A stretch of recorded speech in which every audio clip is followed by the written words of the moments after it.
Kutoka kaunti namba 40 tuelekee kaunti namba 46 ambapo mwakilishi wa kike huko Nyamira Jerusha Momanyi ameomba ushirikiano kati ya jamii na asasi za usalama katika kaunti hiyo ili kukabiliana na ongezeko la visa vya ubakaji.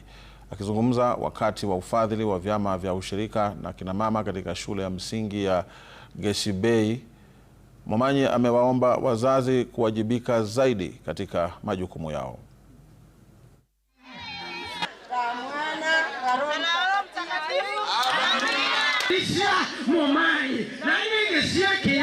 Hatujui tuongee lugha gani, kwa sababu kila siku mnajua hapa kwetu Nyamira 1 week reported cases are more than 4 in 1 week.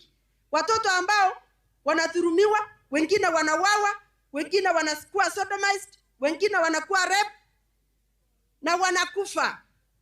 Na hatujui kwa nini wale watu ambao ni watu wazima wanaendelea kufanya hili jambo.